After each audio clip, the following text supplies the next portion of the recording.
If you've ever walked out of a doctor's appointment and cursed internally because you immediately remembered the one most important thing that you were supposed to bring up during your doctor's appointment, this video is for you. Chronic illness is dynamic. Some days I can explain everything perfectly, I'm articulate, I'm eloquent, all of the things.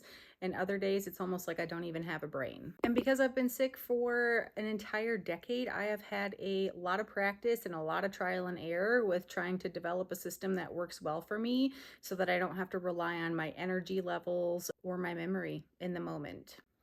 Welcome back, my beautiful friends. I hope that you guys are doing as well as you possibly could be. I am still somewhat in a flare. I'm coming out of it a little bit, but I am about to ramp up in terms of doctor's appointments. And so I thought I would share my process of how I prepare for medical appointments, what documentation do I bring with me, how do I get myself into a good mental and emotional space before going in, and then how do I care for myself after.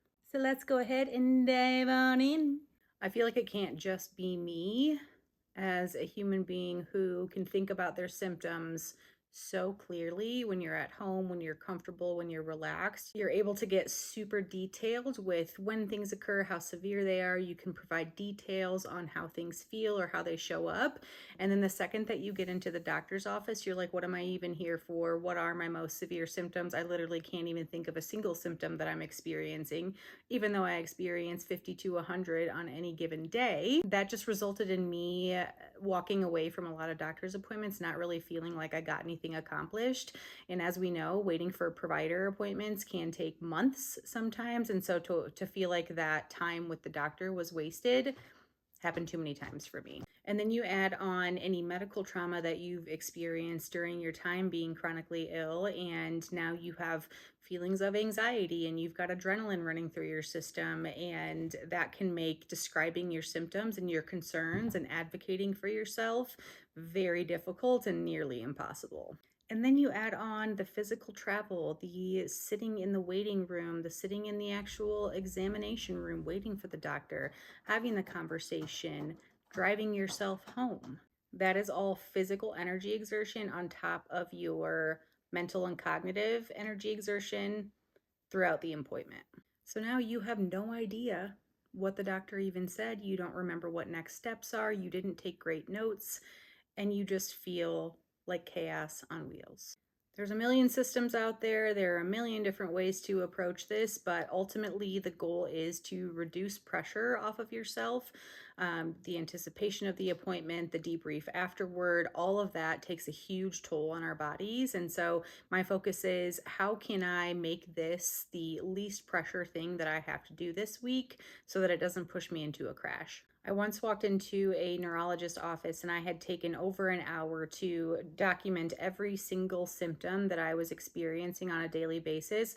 I broke them down by body systems and I handed the doctor this list, and he basically looked at me and said, "Oh, this is something that's affecting every part of your body almost, right?" Yes. And he was like, basically, we walked away from that appointment saying that he recommended Botox for migraines. And so the reason that I included all of my symptoms is because I'm not a doctor, right? So I don't know what symptoms could be clues. GI symptoms could be a clue for a neurologist, or a neurological symptom could be a clue for an infectious disease specialist. And so I thought I was being incredibly thorough, and turns out that was way too much. And because I didn't have a great sort of like centralized location to keep all of this information, I just put together a quick one-sheeter that, kind of helps me keep all of this stuff organized. It's something that I fill out before I go into the doctor's office, and it's something that I can read off of, or I can definitely hand it to the doctor if I'm in a place where I'm not able to make words or my neurological symptoms are really severe that day. It just serves as a documentation point for me to be able to keep us on track and not forget the most important thing that I wanted to discuss. So because I do have so many symptoms, I try to focus on what are my top 3 that are most concerning for me right now. So for me, I think my top three right now are just the insane fatigue that I experience, my brain pressure, my neck pressure, and the autonomic symptoms that that causes, and then also just the cognitive slowing, cognitive dysfunction, executive functioning, all things cognitive. Those are my top three, and so I make sure to track those really closely, whether that be in my brain or a simple tracking mechanism. I've mentioned that I have severe ADHD, so that can be tricky. But I keep track of my top three. You know, what time of day are they the worst? Do all of those symptoms show up together? Do they show up separately? Do they show up every day? I'm thinking through all of those types of things. What activities exacerbate it? What things make it feel better? So top three symptoms. So on this one sheeter, it has room for the date, the doctor or the specialty that you're seeing, your top symptoms, what has changed since my last appointment. So are these three things getting worse or better? Have I experienced any new symptoms? Have any symptoms disappeared? Whew, wouldn't that be nice? And then my top appointment goals. So I really want to talk about a neuroimmunology referral, for example, or do you recommend that we repeat the lab work given that my liver labs were a little bit elevated last time? Those would be a couple of examples of some goals. There's also a section for any questions that I might want answered. So, you know, back to the liver lab example, my ALT was at X value last round. Do you think that that's concerning or anything that we need to follow up on? What should I do if X symptom occurs? There's also room for any like medication or treatment changes. Did you increase any dosages of your medication? Have you started cognitive behavioral therapy? Do you have a tilt table test scheduled? Those types of like situational context that's helpful for your doctor. And then there's a spot for patterns, triggers, or any other concerns that you want to address. There's also a section for things that I want to remember after the appointment. So were there conditions that my doctor mentioned that I want to research a little bit more?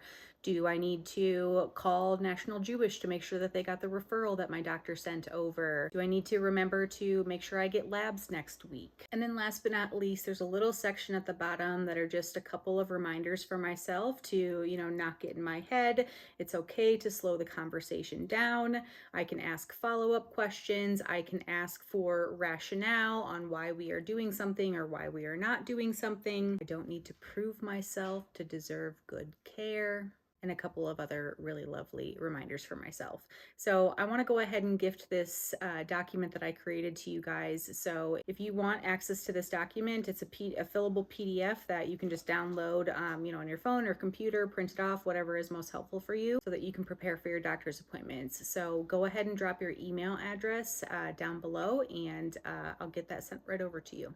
I am a person who likes to rely on memory, and this no longer serves me. So a couple of things that I do during appointments is, number one, I've got my one sheeter in front of me. I've got a pen to take notes. If I feel like I'm not in a position to be able to use my hands to write that day, then I will have my voice memo recording on my iPhone ready to go so that I can take notes. I have also asked my doctor if they're comfortable with me just hitting record on my camera button on my phone and having my phone face down at the table, so it's not recording images, it's just recording the audio so that I can listen back to things later on. If I can, I'll bring a support person. My favorite is my husband. He is very good at remembering details. And after we get out of the appointment, then he and I will just kind of sit down and try to debrief. And I always make sure that I have clear action items for what's on my plate versus what's on my doctor's when I walk out the door. I have one doctor who kind of needs me to navigate all of the referrals, calling them versus waiting for them to call me. So it's really helpful for me to be able to put those action items down as quickly as possible, whether that's on my one sheeter, in the appointment, or immediately following if I've got my support person. Next up is how I protect my energy. I talked a lot already about how scheduling the appointment, getting everything that you need to prepare for that appointment, filling out the pre-appointment paperwork, driving yourself there, etc. All of that is cognitively, emotionally, and physically taxing, and I call that the perfect storm. And so I am not scheduling anything after doctor's appointments. I am not working. I'm not doing anything that requires me to be coherent and communicative. I am typically scheduling a rest afternoon. I sometimes, it really depends on my energy, but sometimes I do like to stack my appointments. As you guys know, I drive at least an hour for each of my appointments, sometimes 2 to 3. And so if I'm making a 2-hour trip up to Denver, I'm going to stack those appointments wherever I can.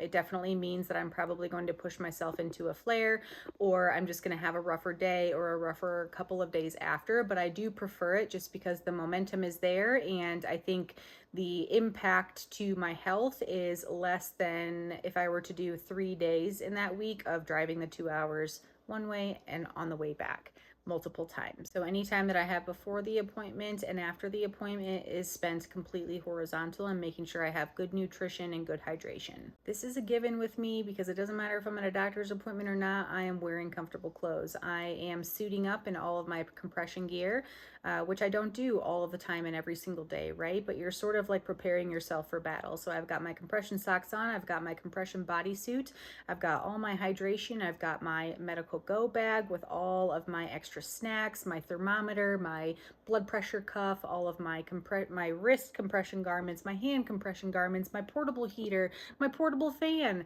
all of the things. I make sure that those things are all with me. I leave with a ton of extra time to account for me needing to pull over to lay down for a little bit, or me needing to stop for an emergency extra breakfast.